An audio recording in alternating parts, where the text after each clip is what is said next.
ಹಂಪಿ ಉತ್ಸವವು ಈ ತಿಂಗಳ 13ರಿಂದ 15ರವರೆಗೆ 3 ದಿನಗಳ ಕಾಲ ಅದ್ದೂರಿಯಾಗಿ ನಡೆಯಲಿದೆ ಎಂದು ವಿಜಯನಗರ ಜಿಲ್ಲಾ ಮ್ಯಾಜಿಸ್ಟ್ರೇಟ್ ಕವಿತಾ ಎಸ್ ಮನ್ನಿಕೇರಿ ಸೋಮವಾರ ಜಿಲ್ಲಾ ಮ್ಯಾಜಿಸ್ಟ್ರೇಟ್ ಕಚೇರಿಯಲ್ಲಿ ಆಯೋಜಿಸಿದ್ದ ಪತ್ರಿಕಾಗೋಷ್ಠಿಯಲ್ಲಿ ತಿಳಿಸಿದರು. ಕರ್ನಾಟಕ ಸರ್ಕಾರ ಆಯೋಜಿಸಿರುವ ಈ ಉತ್ಸವದಲ್ಲಿ 1,000 ಡ್ರೋನ್ಗಳ ಬೆಳಗಿನ ಪ್ರದರ್ಶನ, ಹೆಲಿಕಾಪ್ಟರ್ ಸವಾರಿಗಳು, ಸಾಂಸ್ಕೃತಿಕ ಕಾರ್ಯಕ್ರಮಗಳು ಮತ್ತು ಹೊಸಪೇಟೆ ಮತ್ತು ಹಂಪಿ ನಡುವೆ 50 ಕಿಲೋಮೀಟರ್ ವಿದ್ಯುತ್ ಬೆಳಕಿನ ಪ್ರದರ್ಶನ ನಡೆಯಲಿದೆ. ವಿಜಯನಗರ ಸಾಮ್ರಾಜ್ಯದ ಪರಂಪರೆಯ ತಾಣವಾದ ಹಂಪಿ ಉತ್ಸವವನ್ನು ರಾಜ್ಯದ ಮುಖ್ಯಮಂತ್ರಿ ಸಿದ್ದರಾಮಯ್ಯ ಉದ್ಘಾಟಿಸಲಿದ್ದಾರೆ. ಈ ಬಾರಿ ಉತ್ಸವವು 5 ಸ್ಥಳಗಳಲ್ಲಿ ಸುಮಾರು 5,000 ಕಲಾವಿದರೊಂದಿಗೆ ಸಾಂಸ್ಕೃತಿಕ ಮತ್ತು ಸಾಂಪ್ರದಾಯಿಕ ಕಾರ್ಯಕ್ರಮಗಳನ್ನು ಒಳಗೊಂಡಿರುತ್ತದೆ. ದೋಣಿ ವಿಹಾರ, ಹೆಲಿಕಾಪ್ಟರ್ ಸವಾರಿ ಮತ್ತು ಬಂಡೆ ಹತ್ತುವಂತಹ ಸಾಹಸ ಕ್ರೀಡೆಗಳು, ಇತರ ಸಾಹಸ ಕ್ರೀಡೆಗಳು ಸೇರಿದಂತೆ ಅವರು ಆಯೋಜಿಸಿದ್ದಾರೆ. ಈ ಉತ್ಸವಗಳು ವಿಶೇಷ ಆಕರ್ಷಣೆಗಳಾಗಲಿವೆ ಎಂದು ಹೇಳಿದರು.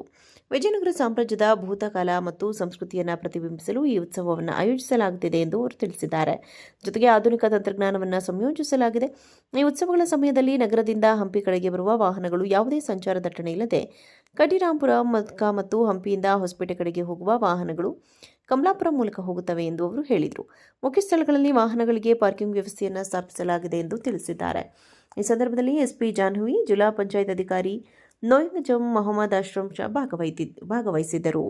ಹಂಪಿ ಉತ್ಸವವು ಈ ತಿಂಗಳ 13ರಿಂದ 15ರವರೆಗೆ 3 ದಿನಗಳ ಕಾಲ ಅದ್ದೂರಿಯಾಗಿ ನಡೆಯಲಿದೆ ಎಂದು ವಿಜಯನಗರ ಜಿಲ್ಲಾ ಮ್ಯಾಜಿಸ್ಟ್ರೇಟ್ ಕವಿತಾ ಎಸ್ ಮನ್ನಿಕೇರಿ ಸೋಮವಾರ ಜಿಲ್ಲಾ ಮ್ಯಾಜಿಸ್ಟ್ರೇಟ್ ಕಚೇರಿಯಲ್ಲಿ ಆಯೋಜಿಸಿದ್ದ ಪತ್ರಿಕಾಗೋಷ್ಠಿಯಲ್ಲಿ ತಿಳಿಸಿದರು.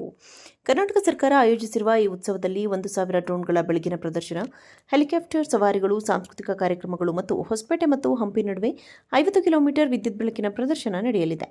ವಿಜಯನಗರ ಸಾಮ್ರಾಜ್ಯದ ಪರಂಪರೆಯ ತಾಣವಾದ ಹಂಪಿ ಉತ್ಸವವನ್ನು ರಾಜ್ಯದ ಮುಖ್ಯಮಂತ್ರಿ ಸಿದ್ದರಾಮಯ್ಯ ಉದ್ಘಾಟಿಸಲಿದ್ದಾರೆ. ಈ ಬಾರಿ ಉತ್ಸವವು 5 ಸ್ಥಳಗಳಲ್ಲಿ ಸುಮಾರು 5,000 ಕಲಾವಿದರೊಂದಿಗೆ ಸಾಂಸ್ಕೃತಿಕ ಮತ್ತು ಸಾಂಪ್ರದಾಯಿಕ ಕಾರ್ಯಕ್ರಮಗಳನ್ನು ಒಳಗೊಂಡಿರುತ್ತದೆ.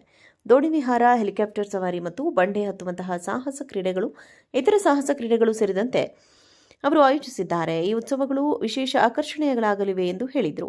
ವಿಜಯನಗರ ಸಾಮ್ರಾಜ್ಯದ ಭೂತಕಾಲ ಮತ್ತು ಸಂಸ್ಕೃತಿಯನ್ನು ಪ್ರತಿಬಿಂಬಿಸಲು ಈ ಉತ್ಸವವನ್ನು ಆಯೋಜಿಸಲಾಗುತ್ತಿದೆ ಎಂದು ಅವರು ತಿಳಿಸಿದ್ದಾರೆ. ಜೊತೆಗೆ ಆಧುನಿಕ ತಂತ್ರಜ್ಞಾನವನ್ನು ಸಂಯೋಜಿಸಲಾಗಿದೆ. ಈ ಉತ್ಸವಗಳ ಸಮಯದಲ್ಲಿ ನಗರದಿಂದ ಹಂಪಿ ಕಡೆಗೆ ಬರುವ ವಾಹನಗಳು ಯಾವುದೇ ಸಂಚಾರ ದಟ್ಟಣೆ ಇಲ್ಲದೆ ಕಡಿರಾಂಪುರ ಮತ್ತು ಹಂಪಿಯಿಂದ ಹೊಸಪೇಟೆ ಕಡೆಗೆ ಹೋಗುವ ವಾಹನಗಳು ಕಮಲಾಪುರ ಮೂಲಕ ಹೋಗುತ್ತವೆ ಎಂದು ಅವರು ಹೇಳಿದರು. ಮುಖ್ಯ ಸ್ಥಳಗಳಲ್ಲಿ ವಾಹನಗಳಿಗೆ ಪಾರ್ಕಿಂಗ್ ವ್ಯವಸ್ಥೆಯನ್ನು ಸ್ಥಾಪಿಸಲಾಗಿದೆ ಎಂದು ತಿಳಿಸಿದ್ದಾರೆ. ಈ ಸಂದರ್ಭದಲ್ಲಿ ಎಸ್ಪಿ ಜಾಹ್ನವಿ, ಜಿಲ್ಲಾ ಪಂಚಾಯತ್ ಅಧಿಕಾರಿ ನೋಯಂಗಜಂ ಮೊಹಮ್ಮದ್ ಅಶ್ರಫ್ ಶಾ ಭಾಗವಹಿಸಿದ್ದರು.